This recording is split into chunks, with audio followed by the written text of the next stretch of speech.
அரக்கோணம் தொகுதி அதிமுக வேட்பாளர் AL Vijayan April 19ஆம் தேதி காலை 7 மணிக்கு சென்று இரட்டை இலை சின்னத்திற்கு வாக்களியுங்கள் என்றும் தாமதமானால் திமுகவினர் கள்ள ஓட்டு போட்டு விடுவார்கள் என்றும் கூறினார்.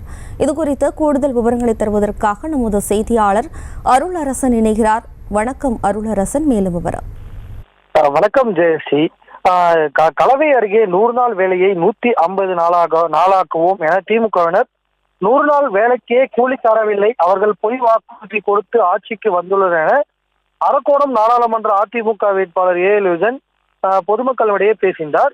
ராணிப்பேட்டை மாவட்டத்தில் அரக்கோணம் நாடாளுமன்ற தொகுதியில் போட்டியிடும் அதிமுக வேட்பாளர் ஏஎல் விஜயன் ஆற்காடு சட்டமன்ற தொகுதிக்குட்பட்ட கலவை திமிரி கிழக்கு ஒன்றியத்தின் சார்பாக அல்லாலச்சேரி, நாகலேரி, சென்னசமுத்திரம், மாங்குப்பம், தட்டாச்சேரி, வாழைப்பந்தல், மாந்தாங்கல், மேல்நெல்லி, சொரையூர் உள்ளிட்ட 31 கிராமங்களில் ராணிப்பேட்டை மேற்கு மாவட்ட கழக செயலாளர் SM சுகுமார் தலைமையில் கிராம பொதுமக்களிடையே தீவிர தேர்தல் பிரச்சாரத்தில் ஈடுபட்டார்.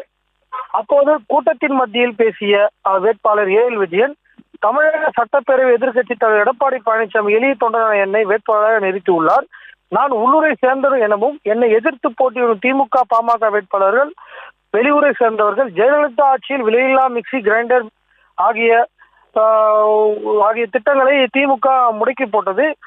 இந்த 100 நாள் வேலை திட்டத்தை நாங்கள் 150 உயர்த்தி தருவோம். திமுக ஆட்சியில் 100 நாள் வேலை திட்டத்தில் செய்த வேலைக்கு கூலி தராமல் உள்ளனர். நீட் தேர்வுக்கு ரத்து செய்வோம் என்று தெரிவித்தனர். அந்த ரகசியம் எங்களுக்கு மட்டுமே தெரியும் என சொல்லி 3.5 ஆண்டுகளானது இன்னும் நீட் தேர்வை ரத்து செய்யவில்லை. இதனால் MBBS படிக்கும் மாணவர் மன உளைச்சல் உள்ளார் என கேள்வி எழுப்பினார். ஆனால் எடப்பாடி பழனிசாமி அரசு பள்ளி மாணவர்களுக்கு 7.5% உள் ஒதுக்கீடு கொடுத்து ஆண்டுக்கு 500 மாணவர்கள் MBBS படிக்க வைக்கிறார்.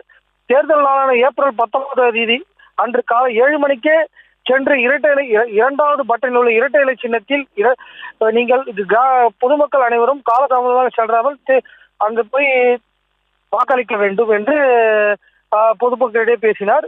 மேலும் கிராம பொதுமக்களிடையே பேசிய அவர், விவரங்களுக்கு நன்றி அருளரசன். செய்திகளை உடனுக்குடனும் துல்லியமாகவும் தெரிந்து கொள்ள சப்ஸ்கிரைப் பண்ணுங்க.